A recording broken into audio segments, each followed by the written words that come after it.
Welcome to Think Big with Michael Zellner, powered by Platinum Jewelers. Joining me today on episode 128 is Chris Thomas. Chris is the Director of Family Services at Brent Taylor, Paul B. McCarver Family Funeral Directors in Memphis, Tennessee. He graduated from Memphis with a degree in marketing in 1987. He was elected Probate Court Clerk of Shelby County in 1994 and held that position for 16 years until 2010. He was elected to the Shelby County Commission in 2010 until 2014, and then was appointed city manager of Lakeland and held that position for 1 year. He was involved in local politics for about 24 years in Memphis in the Mid-South area, and definitely cares tremendously about the city and the people who live here. I'm honored to have him on the show today. Thanks for joining me today, Chris. Hey, Michael, I appreciate it, and just hope I can be enlightening and entertaining. You've had some incredible guests on here, so I'm honored that you would even want me to come on. So thank you. My pleasure. Definitely honored to have you on for sure. You know, you grew up in Memphis and you went to Kingsbury High School. You graduated in 82.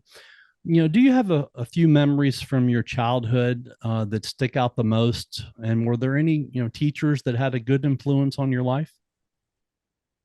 Well, the background, first of all, over in the Berkeley area is where we were. My father left my mom with 3 kids under 4 when I was 18 months old, and he never looked back, basically. And so my mom, being a single mom, did have family around, but she would work 2 or 3 jobs. And I think I've counted up and actually visited all 13 different places we lived my first 18 years old. And almost all of them are over in that area. And Wow. One memory was sort of a negative one, is I remember coming home one day when I was like 2nd or 3rd grade, and all of our furniture was on the street. So that was interesting, being evicted. So I've been down that road. And as far as teachers go, I remember a 3rd grade teacher, Miss Cox at Berkeley, and Miss Thomas at 5th grade at Berkeley. They just showed love and compassion. And there were so many others. I was just blessed. But I went to Berkeley, and then I went to Kingsbury 6th through 12th grade. And that was a great time. I mean, I love school. I'm still see people out all the time. And that's just where I grew up. I went to Leewood Baptist Church over there. I worked at Steverson's Big Star. So that's just my old hood, as I say. Right. Yeah, I know that area pretty well. There was you said in the Berkeley, so off of Summer Avenue in that area, right? Yeah, actually, yeah, pretty much from Summer north to Jackson and Wales by Jackson Elementary, which I don't even know if that's still there, west to National, and east to White Station. Okay. That's sort of my neighborhood. And we live by Jerry Snowcone, and just all over that area. Like I said, took a day and took a friend, and we drove to all those locations, and then we had lunch at Jerry Snowcone. So, Oh, cool. So I bet you went to Skateland growing up. oh my gosh, yes, all the time. Skating was a big deal there. So anyway, The Fair Four Theater. Do what? The Fair Four Theater. My gosh, yes. Or I'd forgotten about that, but yep, Yeah. That one too. And it was a great little neighborhood, great people over there, good, hardworking, blue collar folks. And later when I ran for politics, one thing that you may not have seen out there, you mentioned my elected offices. Actually, in 1991, when I was 27, is my first elected office to the Memphis City School Board. I know that. Yeah. Okay. Well, so that was, and I beat someone that had been doing it 12 years, but it was because I think that was my hood. I grew up, those people knew me from the grocery store, church, school. And anyway, it was good. We talk a little bit more about the Big Brother program, but one big thing that my mom did when I was 11 is she signed me up for the Big Brother, Little Brother mentoring program. Yeah. And I have that in to talk about too. Yeah. So yeah. So absolutely. Those are the memories I've got, and there are a lot of memories. Sure. Family memories, just how we used to back in the day. You'd go over to your grandparents and hang out there, and you weren't on your iPads and phones and tablets and whatever. You actually communicated, and right. So we were a very close family, and still are today. Yeah, absolutely. I mentioned you graduated from Memphis, a degree in marketing. What led you, what to choose that direction? And, what did you do right after you graduated? Well, first I thought I was going to be, I wasn't even sure I'd go to college, but my big brother in the Big Brother program, he was 8 years, 7 years older than me, and he went to Rhodes, and basically told me if I wanted to be successful, I needed to go to college. At the time, that's what he said. You didn't have as much success, or it wasn't as big. People didn't make as big a deal about if you don't go to college, you can't be successful, which we know that's not true because I've got a lot of Sure. friends. We both have friends that didn't go to college and are very successful. But so I thought I would go into finance, which is what he had a degree in, or he was getting a degree in. I thought I'll go into finance until first semester. I was taking just the basics, and then realized that I was not good with finance. So I said I'm not going to do that. Well, I wanted to go into politics, and we can talk about that and why I decided to do that in a minute. But I thought, well, let me get a major in political science. Well, then I got in that and realized I don't really care about the science of politics. I want to go Right. into it. Right. So then basically it was, what else am I good at? And it's talking. So I thought, well, to sell, you got to talk and be friendly, and like people like you. So anyway, that's why I decided to do business, concentrated on marketing and sales. And then when I graduated, I went to work for a company called Simon's Corporation, which I don't even think they're in business anymore. They were concrete forms and accessories. And so I did the construction for a couple of years, and then went into sales with ATS Telephone and Data Systems in 1990. And then my political career started going. And so that had a lot of different things after that. Right. Yeah. And as you just mentioned, just 4 years out of college in 1991, you're mid 20s, you're elected to the Memphis City School Board. Tell us a little bit about, how that happened, and what I guess, obviously, as you just mentioned, was the beginning of your career in local politics.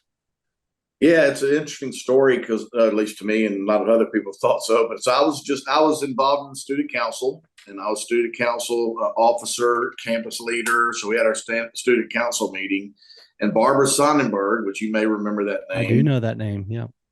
former council member, she came to speak to our meeting one day. And after listening to her talk about what it's like to be on the city council, I went up to her and I said, hey, I wanted to introduce myself. And I said, I'm very interested in going into public service and politics.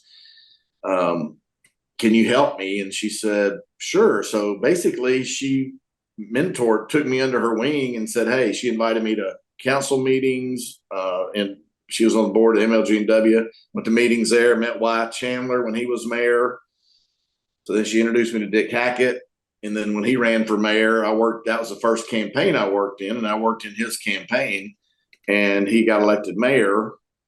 And then he took me under his wing and mentored me and would invite me to Tiger football games and sit with him in the mayor's box and do all kind of things. So in 1988, I was talking to him about, I was thinking about running for the city council. And he said, well, what are you doing tonight? And I said, well, I'm putting out signs for bush quail in my precinct. He said, well, why don't I come get you and I'll go help you and we can talk. And I said, you're the mayor. Why would you want to do that? And he said, I'll just come get you and we'll talk.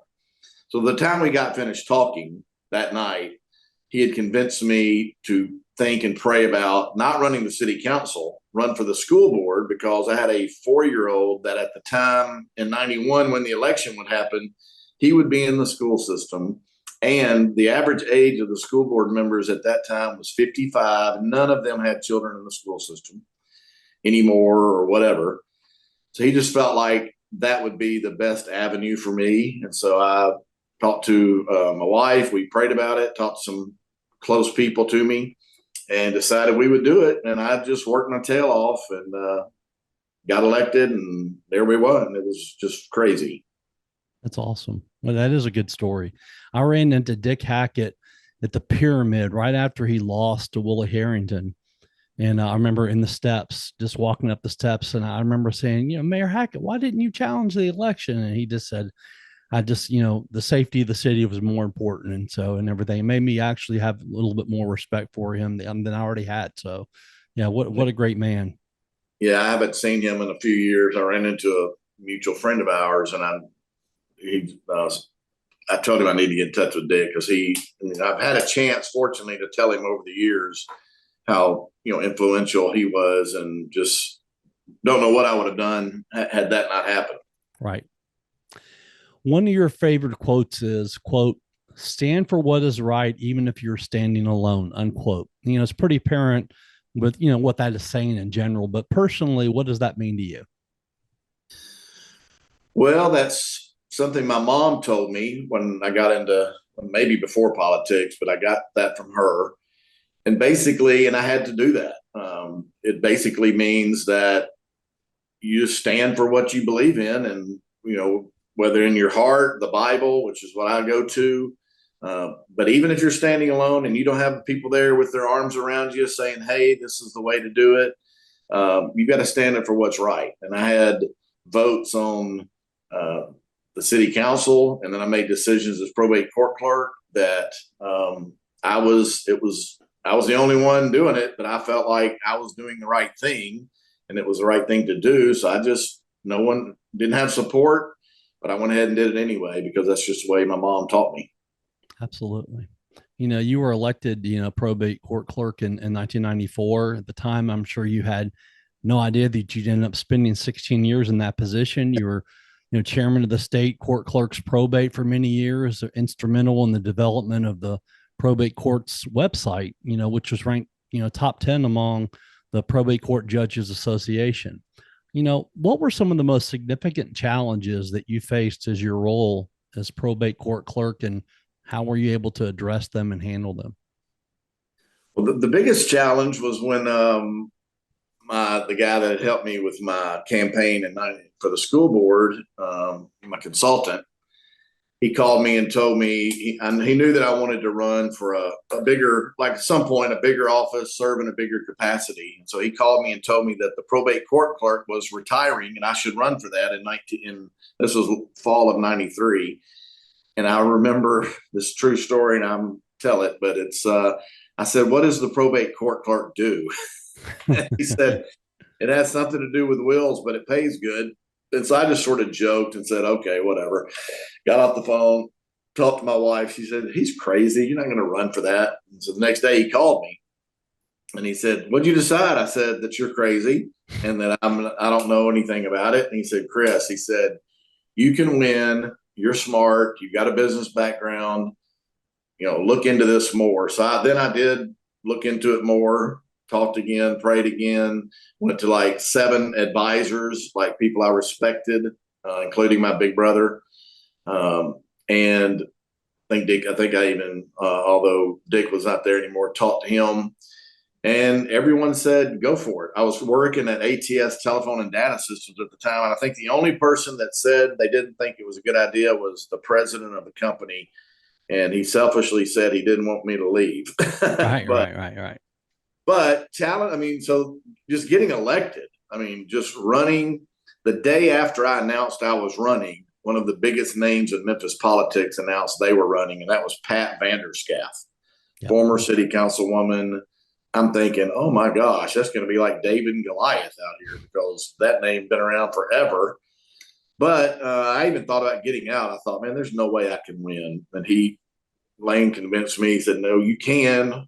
We will put together a plan, everything." So ended up beating her in the Republican primary by 500 votes out of like 100,000. I don't even know the number. It was crazy. But anyway, so that happened. And then I ended up winning the general election in August. But once I got in there, I don't take credit for being smart, but one of the things I did, the retiring clerk had been in the office for 40 years. So I actually approached him and asked him if he would be able to come out of retirement and come work in the office and basically train me. Smart. And he agreed to do it. He could work like 100 hours a month. He came down there and I stayed with him and he showed me and walked through everything, introduced me to the attorneys. And man, that was a challenge to learn that. But I was a clerk that worked the counter. A lot of the clerks, just sit in their back office and don't ever come out front. Sure. But that wasn't me. I didn't do that. Biggest challenge is really, one of the biggest challenges of any job where you're dealing with people is just managing people. I was very frustrated that the woman that I defeated, and I won't say her name, in '94 worked in the office, and she had been there for 20 years, and she ran, and I won. Well, she continued to work for me, but I didn't treat her any different than anybody else. I treated her, she did her job. If something happened, discipline, I'd do it to her or anybody else. Well, she ended up filing a EEOC complaint against me. And that ended up in federal court. Wow. And it ended up that the first time the judge denied it, whatever, she sued again. And basically we just said, you know what, this is crazy, but let's just settle this. I want her out of my office because of all this conflict. So let's find a place for her to go. And so ended up just getting her moved to Mayor Wharton's administration and out of my office. So that was a trying time, but Right. But it turned out okay. And I stayed there, and we had many more years of success. I was going to ask you, what were some of your most memorable or impactful experiences or cases you encountered during the probate court clerk's time? I guess that was one of them. Anything else come to mind? Well, it was interesting, just the fact that, first of all, we had Elvis's will because, it was probated, so it's public record. So I was, and you sell it. The clerk's office sold copies of anybody's will. You can get a copy of it. Oh, wow. I didn't know that. Pay to have a copy. So I decided just to raise money for the office, I promoted selling, not the same price as anybody, but I promoted selling Elvis's will. And so, well, my opponent, who I had beat in '94 in the Republican primary, ran against me again in '98. She made a big deal about that. So I stopped it. It wasn't anything illegal. It's just, I thought I'd deal with the hassle. But I just love helping people, and probate deals not just with wills and estates, but guardianships, conservatorships, name changes. So love just getting to know the people, and got involved, as you said, with the association across the state, and I would meet regularly with my two judges to talk about things that needed to be better, and then I would meet every quarter. We'd have an attorney's meeting where I would want to hear from them. And so they would come in and share things with me that could make the office better. Nice. And we would implement those things. So, because I felt like it was their office. They use it more than anybody. So anyway, that was just a fun. It was a great time, and I really enjoyed it. And it's very satisfying, gratifying now to run into people in public that say, they introduce themselves, and I don't know them most of the time, and they'll say, "You were such a great help to me personally when my mom died. You took care of everything, and you walked us through, and we didn't know what to do." And so that's very gratifying when you run into someone that mentions that. And I've been gone since 2010 from there, so 13 years, and I still get calls and requests for people that are wanting to know, Mama died, what do we need to do? And that type thing. So, and I love helping people. And you surrounded yourself with people that you maybe thought were as smart as you or smarter, bringing in the retired, clerk, extremely smart idea, and having the judges come in and having lawyers come in and give suggestions and things like that. What a smart idea. Well, yeah, thank you. And one thing that I always made sure I gave credit to is my staff. And in 2001, see, the lawyers the Bar Association had always, and you may remember this, but they do a judges survey before election time. They'll survey all the Bar Association lawyers. They'd never done it for the clerks. And so I went to them and I said, why don't y'all ask the lawyers to judge, to evaluate the clerks? just because I wanted to see what people thought. Sure. And of all the clerks, county clerk, circuit court, criminal, chancery, I won't go through all of them, but juvenile and probate, they surveyed all the lawyers, and I was very pleasantly surprised, to be honest, that I was voted, and our office was the number one clerk's office in the county. And they had 13 different areas of customer service, and we ranked number one in all of those. That's awesome, and Chris. I give credit to my staff because they made me look good. And you're right. Having good people around you, you don't always have to be the smartest person, which I never have been. But if you've got some people around you that are smart and that are loyal, that'll go a big way. Absolutely. While you were probate court clerk back in 2001, you were given the suggestion to look into modeling because you looked really good wearing suits. You said, quote, "I laughed it off, but then I asked my wife. She said, won't hurt to try," end quote. You ended up finding local talent agency, signed you, did several print ads for Guardsmark, AutoZone, and you were also in 2 movies. And one in particular I wanted to talk about. There's the movie The Grace Card, which also starred Louis Gossett Jr., I believe. Tell us a little bit about the movie and how you got the role, and Mabel actually had a speaking role in it too. Yeah, that was weird how I got into what you just said. It was just so crazy how I got into it. But yeah, so my mom and sister go to Calvary Church out on Houston Levee, and they were David Evans, who owns Total Eye Care, if you need a good eye doctor. He wrote this movie based on a true story of a white and black police officer here in Memphis. And the black officer was a pastor part-time. The white guy he hated everybody because of losing his son when his son was younger. So he didn't like Mexicans, blacks, whatever. And so they were auditioning, and they knew that I was involved in doing, some acting and stuff. And they asked me to come audition. I actually auditioned for the lead role in that movie. When I read the parts, that's what I was auditioning for. Thank the Lord I did not get it, because that was a huge role. But I did end up getting the role of Lieutenant Bob Childers. And so I was in the first 10 minutes, I've got about a 3.5-minute speaking part where people should really go. I have someone recently sent me a message on Facebook. Him and his wife were scrolling on through and found The Grace Card, and he didn't know I was in it, but they loved the movie. It's about racial and family reconciliation. It's a great message from 2010, but it's a great message for today that more people need to pay attention to. Absolutely. And so, but that was fun. I mean, that was a real fun time. We had a big red carpet deal at the Orpheum, and Lou Gossett Jr. was in it. He was here. But anyway, that was a fun time right there for sure. Did you get a chance to talk to Lou Gossett? A little bit, yeah. I mean, I wasn't on the set. I wasn't in any scenes with him. The only time I think was a church scene where he was there that day. But I got a chance to briefly speak to him, but just because I wasn't around him much. But right. But no, that was fun. And it was really a good time. That's neat. And speaking of that friend that you were just talking about, they sent this to you on Facebook. Quote, "Good evening. Hope all is well. I've basically been off Facebook for quite a while. The wife and I were watching a movie last night, and I said, I know that guy.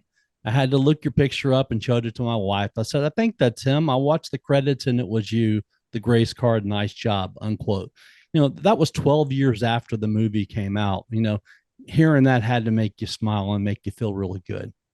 Oh yeah, it did. I was just shocked that people are still watching it. And a year ago, someone was flying on an international flight, and that was an option, and they watched the movie there. And so it's still out there. You can go on your TV and you just search for it, The Grace Card, and you can find it. And it's about a 2-hour movie, but just a great message. It really is. Awesome. In 2009, you said, quote, "Several of you have asked if I am in the Olive Garden commercial running right now. I've been asked before, and nope, not me. It is Greg Jabara." Now, I have to share a funny story. So Blue Bloods is one of my favorite shows.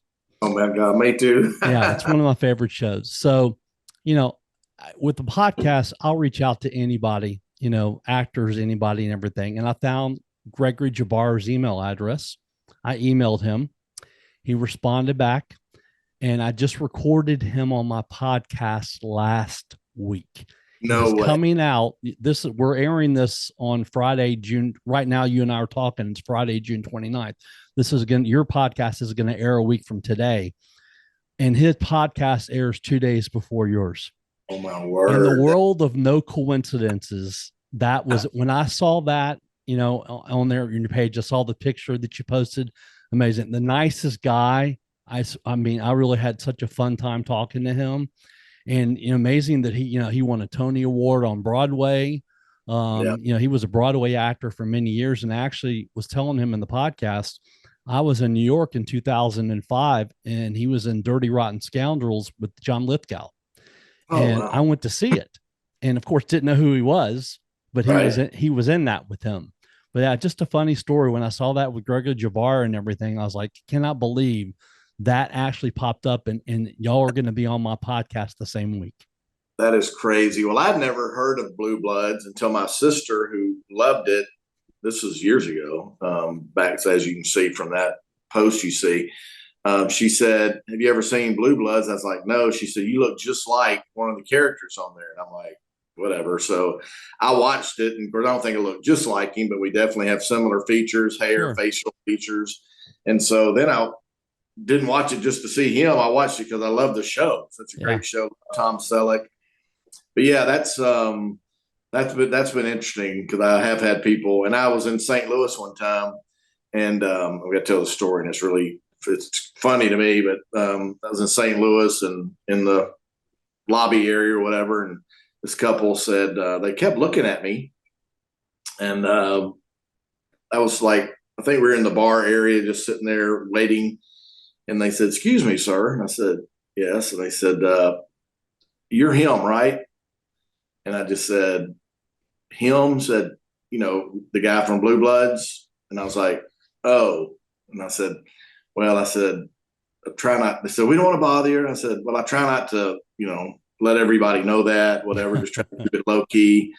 So I messed with him for about 5 minutes, and then I finally broke it to him, and I said, that's funny. I'm so sorry. I said, but it's not me, but I get told that. So anyway, that was funny. But yeah, that's pretty much the one actor that I get told that people think I look like. But if I just wish I had his money. But he's a great actor.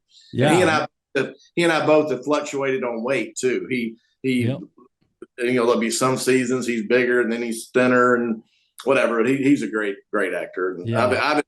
I've enjoyed acting from, or doing photo shoots, which is weird.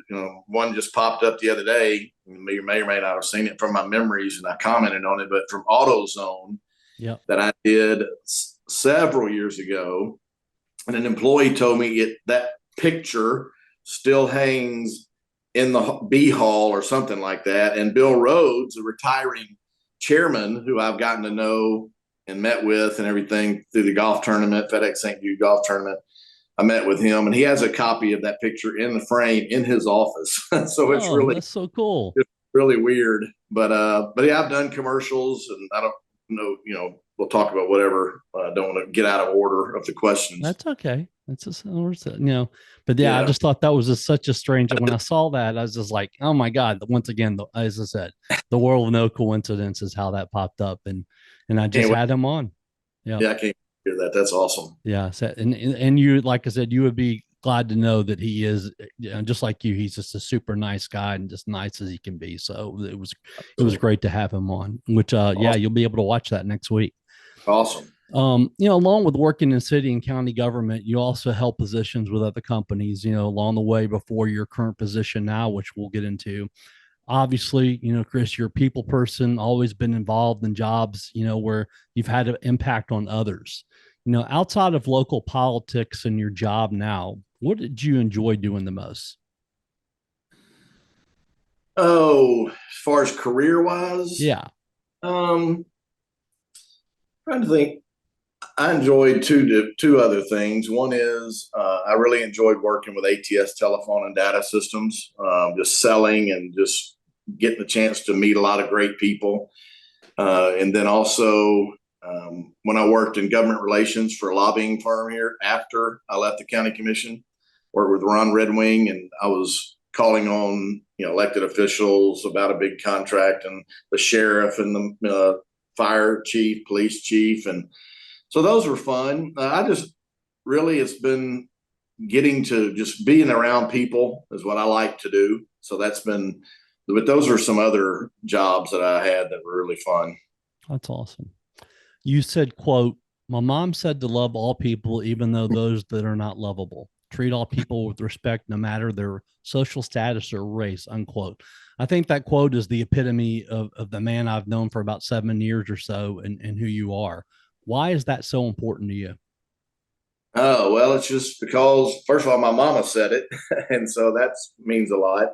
Sure. But because I just look at the way the society is, and I think I know how I was growing up. We didn't have much. I mean, literally, as I told you, we were evicted from our place, and family had food stamps. And so, and I would get mistreated at times. And, and it really made me think. And then there were times people would say just a kind word or be encouraging to me. And I thought, well, you didn't need to say that. So but it blessed me. So I decided that that's just what I wanted to do. I'm going to treat people. And I'm blessed to have friends that are Black, Hispanic, white, whatever. I mean, that's what my mom said. I mean, just treat everyone right based on the content of their heart. I think that was a Martin Luther King Jr. statement also, not by the color of their skin. Right. And so, yeah. So, I mean, you can imagine being in politics, and I was a conservative, and, but I've got friends I would, disagree with, publicly at county commission meetings with some Democrats. And then later we'd go grab dinner, and, but it's just, today has gotten so bad to where people don't think you can disagree without being hateful. And that really bothers me. So anyway, that's why I just try to treat people with love and respect. And it seems to have worked. And I've had people, that were at the bottom, and just tried to encourage them. And fortunately, they didn't stay on the bottom. Right. But and again, even in the last 10 years, when I lost a job and was getting a divorce, I was at the bottom. I mean, literally, I felt like I didn't know if I wanted to live anymore, to be quite honest. And God had placed an older gentleman in my life as a mentor, and he talked with me and stood beside me and encouraged me and helped me get thinking back the way I should, point me back toward Christ. And that's really, so I know how important it is to listen to people, because you never know what they're going through. And just because you disagree with them and you may think that's their idea is so dumb, that doesn't mean you have to talk disrespectful to them. And that's why one of the biggest things, that one big thing when I was on the county commission, you may remember this, and if you may have found it in the Google, but it's why I was on the county commission, and now she's back on there. Commissioner Brooks accused me of being part of the KKK. And it was over a contract that a Caucasian owned person won it, and she didn't like that, but a Hispanic man was there talking, and she was going off crazy on him about how, because he said, he's a minority too, and that he knows what it's like. And she stopped him and said, "You don't know what it's like. You didn't come over here on ships." And all I did was shook my head, and I was like, And she said, "Stop talking over there with a white sheet on your head," and was talking to me. Right. And I'm like, that's people that know me know that that's the furthest thing from me, is like, because I'm just going to love on people no matter what. So that was, but I responded with just basically, because the media thought I was going to blast her. And I just basically said, "Hey, I hate that she said that," but I said, "I'll be praying for her and her attitude." I said, "But, people know my reputation." And that's the thing. I didn't have to defend myself. I just let in. So anyway, that goes perfectly into something that you recently just said the past few weeks after, a terrible storm that hit parts of Memphis really hard. You said, quote, This storm puts things in perspective. I think I have problems at times, then I see the suffering now. Also, show grace and be kind when its stores are getting gas. If you need help with repairs, I have several great resources, unquote. It's so true that, unfortunately, it takes tragedies for us to truly appreciate what we have, doesn't it? Yeah, a lot of times, I mean, for most of the time it does because we take things for granted and we just think that things are going to be a certain way. But yeah, this storm has really, I mean, it was another eye opener. COVID was an eye opener, but it's, like you said, another tragedy. It's funny because just today, that quote that you saw or that post that I made, the girl, I don't know where she came up with this one. She said, you should have been a mayor somewhere because you care so much about people. And I was like, Nice. well, I don't want to, no, that was sweet. And I was humbled, but I said, I, had an opportunity to serve in other ways and I'm going to continue to do that. So anyway, it's treat people right. It's just, it's a golden rule for sure. If people would just follow that, but I just get tired of all the negative attacks on people. It just gets old. I agree. It definitely gets old. After 16 years as probate clerk, you ran for Shelby County Commissioner in 2010, served 4 years on the Board of Commissioners. Tell the audience what you liked most about that job and, what some of your responsibilities were there. Well, it was interesting because when I campaigned, we were campaigning just about lower taxes and responsible government and all that. And then we got in office September of 2010. And in December 2010, the Memphis City School Board dropped its charter. So we then spent the next 4 years working with the state on creating municipal schools in all the municipalities. So that was, I mean, we did other things, obviously, throughout the 4 years. That was the biggest deal that I feel like I had, not just me, but we had an impact on creating those municipal schools. There was lawsuits and everything. It was pretty wild, but I think we can look now and see that it was a success.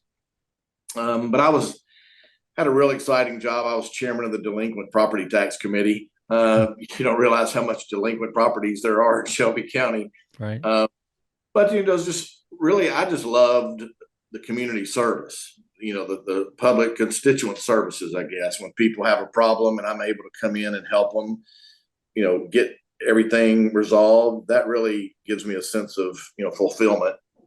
Are you shopping for a new watch, an engagement ring, any kind of jewelry at all? What's up, Memphis? This is Jaren Jackson Jr. from the Grizzlies, encouraging you all to shop where I shop, Platinum Jewelers here in Memphis. Platinum Jewelers has a big selection of earrings, stockable rings, luxury watches, necklaces, bracelets, really whenever you need. 9387 Poplar next to Fresh Market in Germantown. So if you need anything jewelry related, go to my spot, Platinum Jewelers.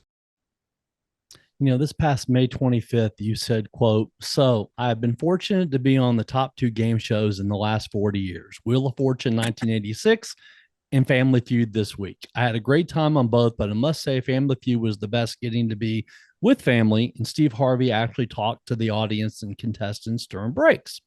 Maybe I will try The Price is Right or the $100,000 Pyramid. Definitely not Jeopardy, unquote. Tell us about Wheel of Fortune back in the 80s first, and share what you can about Family Feud, and how it came about and being on the show, because I know it's going to be a while before it airs and you're limited on what you can say.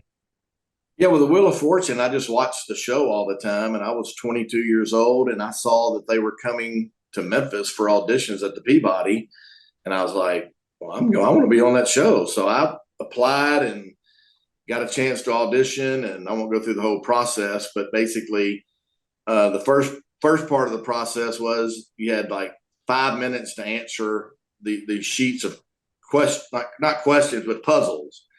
And you had to get a certain number right. And I did. So I advanced to the next round where I got to play a fake game when you're playing and they want to see how excited you are and all that. And so that was it. And then a few months later, I got a postcard in the mail that said I'd been chosen to come on the show and wanted to know if I could come out there June or whatever of 1986. And so I went out to LA. My aunt and uncle lived there. So I worked for FedEx. So I was able to fly for free, stay with them. And that came on. And anyway, that was a fun time on that. That's how that happened. And Pat and Vanna were great. Pat didn't Pat was different. And of course, amazing he's retiring now, but he didn't stay out and talk to the contestants or audience. He would go back during the break, which is fine. I didn't know what they were supposed to do. Right. They came to us in makeup and just reminded us that we need to relax. We're not at home.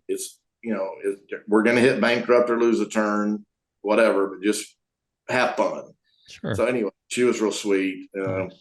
Then the Family Feud thing. So I saw in 2019, because I watched that show, that they were coming to Memphis in early December 19 for auditions. And so me and my ex-wife, my baby mama, as I jokingly call her, I thought, we're friends. And I thought it might be fun to get on there with her and my daughter and other family members. And so I had to check and see who was available, whatever. So we ended up going down there and auditioning. And we also advanced through the first round where you play a fake game against another family, and they really just want to see your excitement. Then they chose us to come to the round 2, which is where you introduce yourself and tell a little about yourself and your family. And so I got to introduce, this is my daughter. This is my ex-wife, Angela. And, they like that or whatever. Yeah. And so anyway, they said they let us know. And then so a few months later, we get a letter or an email, I can't remember, saying that we've been chosen to be on the show and wanted to know, they gave us some dates, wanted to know if we were available. Well, 2020, what happened? COVID. Right. We're still filming, but you had to do COVID tests. You had to wear a mask, and except when you're actually on air, then you had to put your mask back on. There's a lot of things and then traveling, we were just like, you know what, let's hold off, because they said they'd give us 3 years to do it. Sure. The next 2 years, we weren't able to work it out either. This year, I thought we were done, and they contacted me, and I said, I thought all 5 of us were available, but my niece wasn't. And so I told them, I said, I wish I could find someone else. I said, if y'all let me, I said, and they said they really wanted us on the show. They liked our energy, our story. And so I was able to get my cousin's husband last minute, literally within 24 hours. I had to have them a video of him, whatever. So got that to them. They chose us to come out in May, and they flew us out there. It's in Atlanta. And so they flew us to Atlanta, put us up at the hotel, and we were on the show. We had a great time. Awesome. Unfortunately, it will not air until next May because there's backed up because of COVID. But if we won any money, we won't get that until 90 days after the show airs. So it would be next August, because my friends have joked around about if they see me drive around in a new car or whatever. And I'm like, well, first of all, if I won anything, I won't get the money for a long time. Right. But Steve Harvey was crazy, man. I'm telling you, he is just but he cuts up with the audience, and then he'll, it's amazing. It takes about an hour and a half to film a 22-minute show. Yeah. And but he talked about, his wife, they have a house here in Memphis, and his wife's from here. Oh, and, I never knew that. Yeah, it's down on South Bluffs. And but yeah, he said his wife was a judge the weekend before at the barbecue cooking contest while he went fishing. So but no, that was fun. And so we had a great time. And yeah, it'll be interesting to see how it all turns out on That's TV. awesome. I can't wait for you to announce that next year and everything. Says, a lot of us are definitely going to be watching it and rooting you on. Oh, it's fun. You were also a real estate agent. Is it with Kaizen or Kaizen? Kaizen, briefly. Realty for a few years, in 2016 to 2018. You had a chance to work with your son Zach at that time too. How did you enjoy that business for those couple of years? It was tough. Because I was out of work and in between jobs, and he suggested I do it. He was very successful, and he said, "Dad, you know everybody in town. They know you.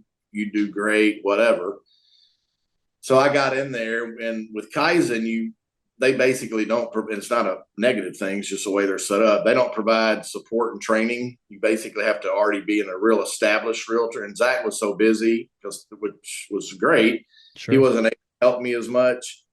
And then I found out that at my age in the 50s, that most everyone I knew already had a realtor. because they bought a home, sold a home, and a lot of people had family members. So anyway, that wasn't working out because that's straight commission. So Right. that I got to find something else to do. So anyway, but I mean, it's still dealing with people, and I love that. And, but the real estate exam was one of the toughest tests I'd ever taken in my life. But anyway, I heard it's very difficult. It's not everybody thinks they can be a real estate agent or a broker, and it's just not. No, that's not for everyone. definitely. For the past almost 3 years now, you've been, family services director at Brent Taylor, Paul B. McCarver, funeral directors. What led you to them, and tell us the importance of pre-planning funerals and how your funeral home assists people and families with this, and also how you support families during the funeral planning process. Of course, Brent Taylor and I know each other from politics for years, and he was a funeral director, and he had worked for Memphis Funeral Home for years with Paul McCarver, and they were talking. Paul was going to be retiring, and talked about how expensive funerals are, and they cost so much in Memphis, and they came up with this concept that basically we do graveside services and services at people's churches. So we're thousands less than the bigger funeral homes. We don't have all the overhead. And so he knew that he found out that I'd taken my life insurance test, and which I said I would never do that. So I've got to keep learning never to say never. But I passed the life insurance test. He needed someone with a life insurance license to sell pre-need because you're writing an insurance policy. And then he needed someone that knew a lot of people because this is a new location, new name, new concept. So we met. He called me and we met and worked out a deal. And I started there right when COVID hit. And I help people. Pre-planning is very important. Your funeral, people don't want to talk about death or think about it, Sure. but it's going to happen to all of us. And when you can be in control of the decisions of how you want to be buried, casket, vault, or you want to be cremated, all of those things, and you can lock in the price for today because funerals double about every 10 years, the cost does. And you can take that emotional and financial burden off your family. And I've talked to families who, matter of fact, today, I think the woman said her parents had everything pre-planned and how amazing it was, just easy. And then her daughter's mother-in-law, they didn't have anything, and what a just emotional, hard thing to go through. Sure. So when you're on the worst day of your life, you want to be having to pick out a casket and decide 50 different things when you can go ahead and plan it out so your family's not left to deal with it. Right. Absolutely. And my background as probate court clerk, I'm able to help people when I go in and talk to them. A lot of people don't know what to do next. And so I'm able to talk to them about whether they need to go to probate or whatever. So it's been good. It's been, this month has been a record month for me. And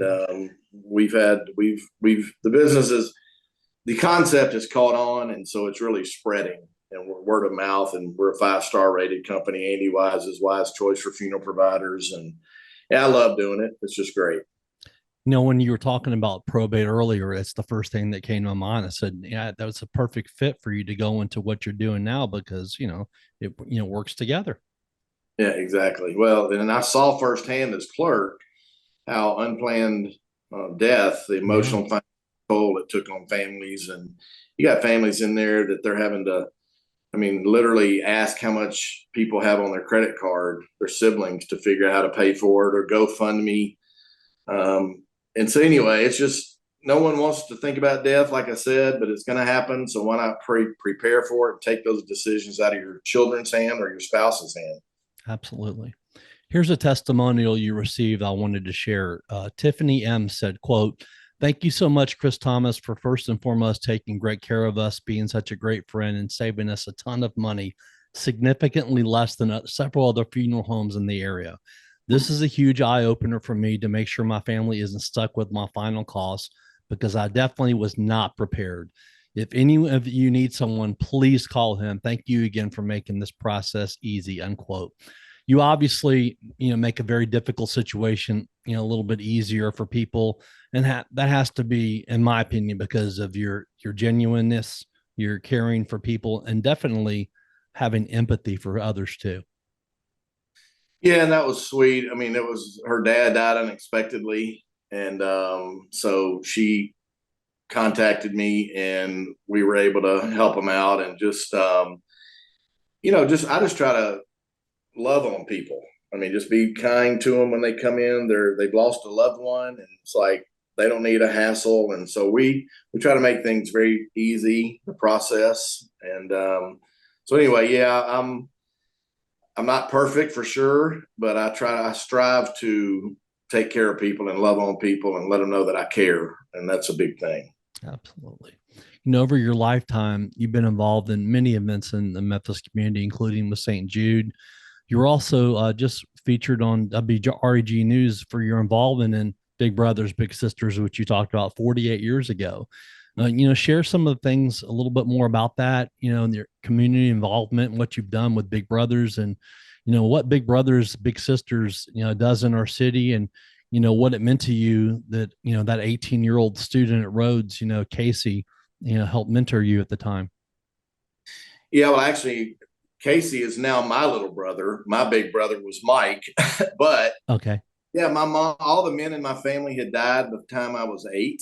So I didn't have any men in my life. And so my mom found out about Big Brothers and signed me up. And so Mike became my big brother at the time. We're still great friends today, which is just a blessing. So mentorship is so important. There's so many young people out there, boys and girls, that don't have anyone to guide them. And Mike really helped me through, like when I thought about dropping out of college, he was very encouraging and helped me. And then just helped me figure out how to buy a car. I mean, just a lot of different things. Even as an adult, he's been there for me to call on. And so it's a great organization. And so a few years ago, had some time on my hands, and me and a friend were talking, and he said, "Why don't you be a big brother?" I was like, "Oh, well, I don't know. I don't know why I'm not, one thing is I got 9 grandchildren. So anyway, so I looked into that and ended up applying to be a big brother and got matched with Casey, who was 11 and is now 13. And so we do just different things together, sporting events, or I went to last Saturday. I was at his.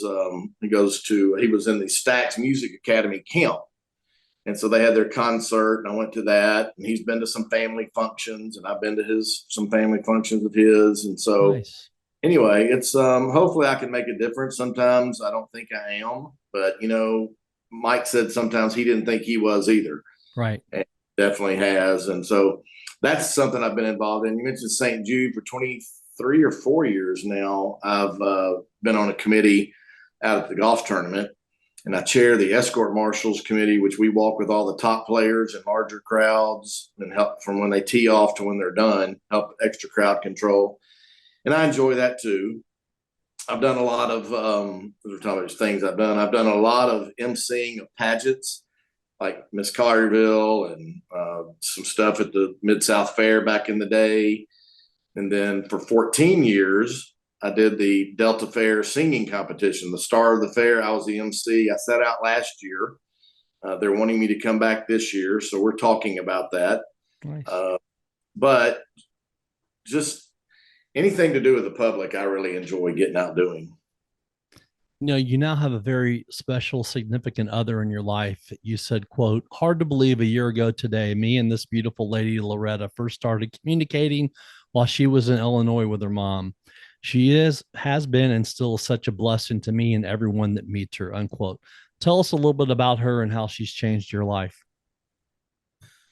Well, hopefully she won't mind me telling this since it's pretty public, but she, a mutual friend introduced us, and I won't go into tons of detail, but she was up in Illinois. She was living here, but she was visiting her mom, and the friend, who actually was my ex-wife's good friend,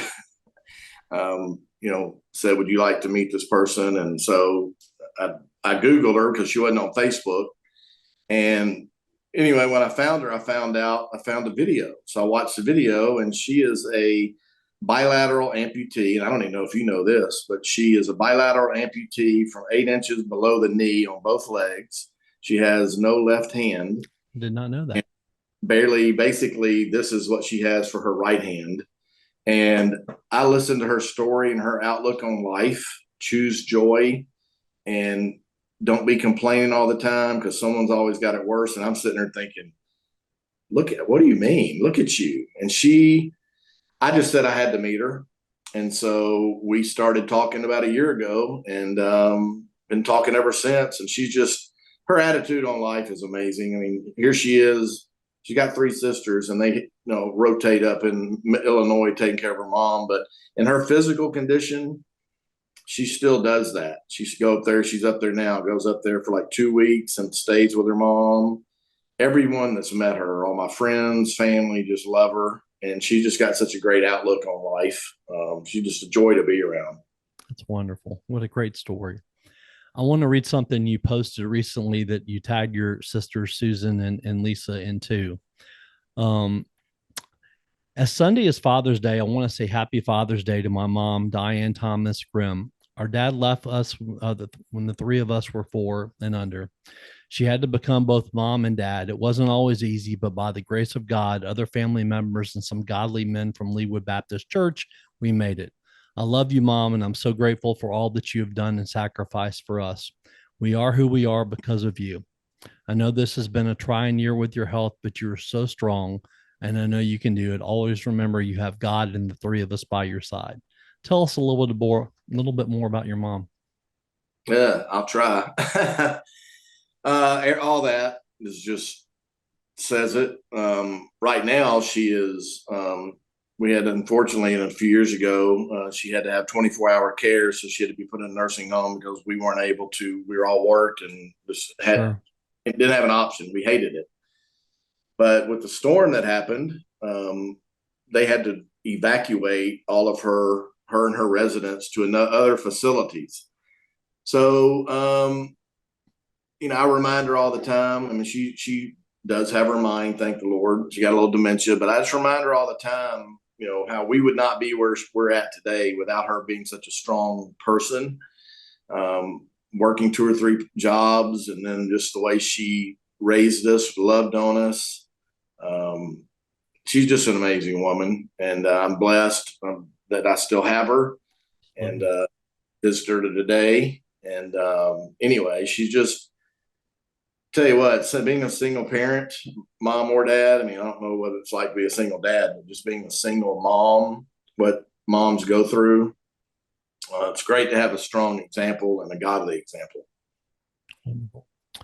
You said, quote, I am blessed to be the father of these 3 awesome, very different children. I'm proud of you, Zach Thomas, Micah Thomas, and Leah Johnson. Love you all so much, unquote. Share with us a little bit about each of them, and we definitely have to hear about the 9 grandchildren too. Well, yeah, I mean, so Zach was born when I was 20, and he's just a very sharp. He grew up with me and went to all of my political functions, so he credits me and that for his, being with people and the way he acts. He's very giving and he's charitable, and in the community, he's great with people, and people just love him. And he's got 3 of my grandsons. And then my middle child, Micah, is a doctor, finished his residency in Myrtle Beach a couple years ago, came here to work at Baptist, and then got an opportunity to go down to Ocean Springs, Mississippi, which he recently did, for a better opportunity for him. And he's got 4 of my grandchildren. So while this is airing, I'm driving down to Ocean Springs, Mississippi, believe it or not, with my ex-wife. Anyway, and then Leah, she's daddy's girl. Let me tell you, she is just an amazing young woman. She was a single mom as a senior in high school. And but it was tough, let me tell you. She'll admit it. And boy, she'll admit she put us through some stuff. She'll say it, so I don't have to, but I said it. Right. But she's strong like her mother, and she hung in there. And now she's married and got Delaney, the 13-year-old, and now has a 4-year-old little girl. And she has got a great job. And so anyway, I'm very blessed. And then, like I said, 9 grandchildren. It's hard, everybody's so busy. It's hard to keep up, but I try to set aside time to, and sometimes me and my ex-wife do it together because we get along, and we try to make a concerted effort to spend time with them, not wait on them because they are so busy. We'll try to, go get them and take them on a dinner date or take them and do stuff and just spend time with them. And that's why I was talking about Casey. I feel bad sometimes because, then I've got my 9 grandchildren. Now I've got Casey, and it's like, he's more like he's my granddaughter's age. Right. But yeah, I'm blessed. God's blessed me. I spoke recently. I was asked to speak at the prison. First time that's happened. Thank God they didn't keep me. But no, me and 3 other guys spoke, and they wanted us to talk about to this group that had been through the Hope Works program. These folks are about to be released, and wanted us to talk about our background and basically how things hadn't always been great, how tough things might have been, and how you overcame that, and your career, and the fact that you don't always start at the top. You got to start down at the bottom. So that was a good opportunity there. And then to be able to share with them, here I was, a kid without a father, didn't know anything about how to be a father. And God blessed me with 3 kids and 9 grandkids. And so, yeah, it's been I've had an interesting life, that's for sure. Yeah, absolutely have. But speaking of life, what are the most important lessons that you think you've learned in your life, if you had to name a few? Well, I mean, you talked about a couple of quotes, but basically never give up. Don't let circumstances rule your life, because you can choose joy in the midst of bad circumstances. It's how you look at those. And so that's been a big life lesson for me, is just don't give up. And always, like I said, treat people right, because that'll come back. My mom also, another quote she said is, treat the janitor just as good as you do the CEO, or even better. Yeah. And don't forget people on the way up, because you may need them on the way back down. And that has proven true in my life. I've been helped by many people that I got to know as I was rising up to bigger things in probate and all that. And then when I lost a job, coming back down, people were there for me. Yeah. We have a lot in common, as I know, but those situations there, and dealt with that a few years ago myself. So I definitely can relate to everything you just said there. Once again, I want to make sure I thank the sponsor for Think Big with Michael Zellner, Platinum Jewelers. They're located at 9387 Poplar Avenue in Germantown. Go out there and visit, Preston Hudson and his staff out there at Platinum Jewelers. They have some just amazing pieces out there you got to go take a look at. As I mentioned, we met about 7 years ago, Chris, through a mutual friend of ours, Billy Richmond. I know you did a lot to help him open up his Wing Guru location out in Bartlett at the time. And it's just who you are, a giving person. And, it's one thing that I learned today about you when you said you're good friends with your ex-wife. That shows a lot of character, because so many people are not, good friends with their exes and everything. And the show that y'all have been able to do that, and I'm sure a big part of that was, for the children's sake too. It started off that way, been able to stay friends. It just shows who you are. And like I said, that word character comes to mind. I'm really glad that you and I have developed a friendship over these years. You're a super nice guy. It's been awesome having you on the podcast today. Well, you're great. And people ask me about me and Angela getting along, and I say it wasn't always easy, but I just called it being an adult. And matter of fact, this week with the storm, I went and got food out of her refrigerator, brought it here, and her and her mom were going to come spend the night with me Tuesday night, but their power came back on. So nice. Anyway, but no, thank you. And I will say before we leave, you're talking about my commercials and stuff. I just filmed a commercial for a behavioral health hospital in the area. Nice. And it will start running on local news or local TV stations.